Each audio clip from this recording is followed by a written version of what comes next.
नमस्कार, आप देख रहे हैं डॉक्टर साहिब। मैं हूं आपके साथ श्रुति। और आज डॉक्टर साहिब की इस वीडियो में हम जानेंगे कि शरीर में अलग अलग तरह से शरीर के अलग अलग अंगों में जब लगातार दर्द रहता है तो उसके पीछे की कारण क्या है। और ये सारी जानकारी बताने के लिए मेरे साथ मौजूद है बिहार के जाने माने फिजिशियंस डॉक्टर दिवाकर तेजस्वी। तो डॉक्टर साहब, बहुत बहुत स्वागत है आपका हमारे चैनल में। बहुत धन्यवाद श्रुति जी।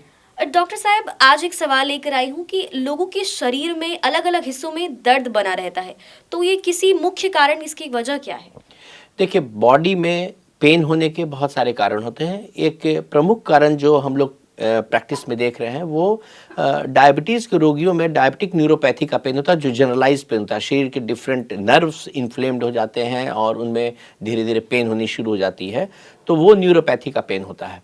किसी किसी को कैल्शियम की कमी और विटामिन की कमी से हड्डियों में दर्द होना शुरू होता है और मसल्स में पेन होता है, मस्कुलोस्केलेटल पेन कहते हैं। तो ये डिफरेंट तरह के पेन डिफरेंट तरह के पेशेंट्स को होते हैं।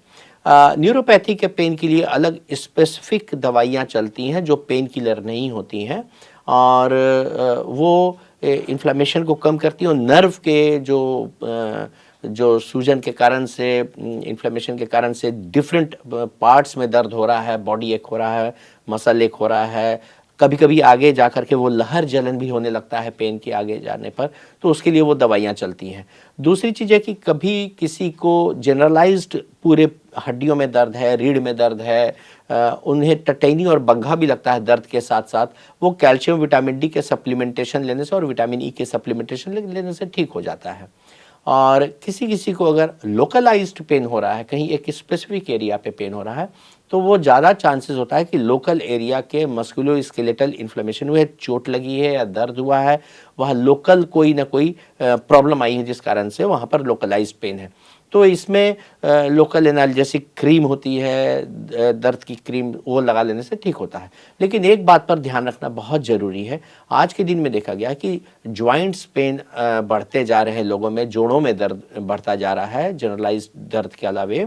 तो उसके भी डिफरेंट कारण रहते हैं। आर्थराइटिस हो सकता है, रूमेटॉइड आर्थराइटिस हो सकती है, गठिया हो सकता है, विटामिन डी की कमी हो सकती है। तो वो चिकित्सीय देखरेख में ही उनकी दवाइयों का सेवन करना चाहिए अपने मन से।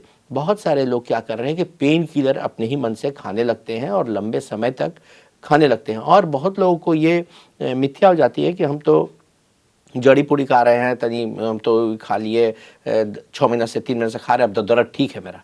ऐसे में देखा गया है कि बहुत बार वैसे रोगी जो लंबे समय से किसी भी विधा की पेन किलर अपने मन से खाए जा रहे हैं, वो किडनी पर कुप्रभाव डाल रहा है, और किडनी के रोगियों की बढ़ती संख्या का एक बहुत बड़ा कारण जनरलाइज्ड पेन के लिए अपने मन से लंबे समय तक पेन किलर का सेवन करना है। इसलिए आपको अगर कहीं भी लोकलाइज्ड या जनरलाइज्ड पेन है तो उसके हिसाब से स्पेसिफिक, अगर डायबिटीज़ का पेन है, न्यूरोपैथी का पेन है, तो उसकी स्पेसिफिक दवाइयाँ चिकित्सीय देखरेख के साथ खाएं और बीच बीच में अपने किडनी और लीवर की टेस्ट कराते रहें।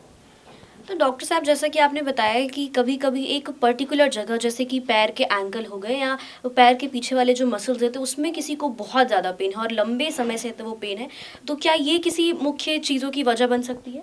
हाँ, अगर काफ मसल्स के पीछे आप कह रही हैं कि पैर के पीछे जो मसल्स है उसमें बहुत लंबे समय से पेन हो रहा है, कुछ दूर चलने पर वो चलने में असमर्थ हो जा रहे हैं पेन के कारण से, ऐसा भी हो जाता है कभी कभी, तो वो हो सकता है कि जो काफ मसल्स के बीच में जो वेन्स जा रहे हैं, आर्टरीज जा रही हैं, ब्लड सप्लाई जा रही है, उसमें कुछ गड़बड़ियाँ आनी शुरू हो रही हों। उसमें अगर प्लेक्स जम जाते हैं, जैसे जो कार्डियक प्लेक्स जमता है, हार्ट में ब्लड सप्लाई जाती है, वो अगर काफ मसल्स के वेसल्स में वो पतली हो गई है और जितना ब्लड सप्लाई जाना चाहिए उतना अगर नहीं जा पा रहा है, तो कुछ दूर चलने के बाद वो बहुत तेज से दर्द करने लगता है। तो उसकी भी जांच होती है। कलर डॉपलर दोनों पैर का के मसल्स का हम लोग कराते हैं, अल्ट्रासाउंड कराते हैं, और उसमें देखते हैं कि ब्लड सप्लाई प्रॉपर है, कहीं कोई थ्रोम्बस नहीं है, कहीं कोई प्लेक्स नहीं है, कहीं कोई कमी ब्लड सप्लाई की पैरों में नहीं हो रही है। और जहाँ तक एड़ियों का सवाल है, उसमें डिफरेंट एड़ी में अगर दर्द हो रही है, एड़ी में सूजन आ रही है, तो और डिफरेंट जॉइंट्स में सूजन आ रही है उसके साथ साथ, तो हम लोग उसकी डिफरेंट गठिया की जांच कराते हैं। एएसओ टाइटर होता है, एक एंटी स्ट्रेप्टोलाइसिन ओ टाइटर, उसमें डिफरेंट जॉइंट्स में सूजन और पेन, जैसा आपने बताया लोकलाइज्ड सूजन पेन होता है, तो उन सब कारण जानने के बाद उसकी स्पेसिफिक दवाइयाँ चलती हैं, वो ठीक हो जाता है। तो बहुत बहुत शुक्रिया डॉक्टर साहब ने जो आपने सारी जानकारी बताई है उसके लिए। धन्यवाद बहुत। तो उम्मीद करती हूँ कि डॉक्टर साहब ने जो सारी जानकारी बताई है आपने उन्हें ठीक से सुना और समझा होगा। डॉक्टर साहब से आपके क्या सवाल है हमें कमेंट कर या मेल के माध्यम से आप बता सकते हैं। अगर आप इस वीडियो को फेसबुक पर देख रहे हैं तो पेज को लाइक करें, यूट्यूब पर देख रहे हैं तो चैनल को सब्सक्राइब करें। डॉक्टर साहब देखने के लिए आपका बहुत बहुत शुक्रिया।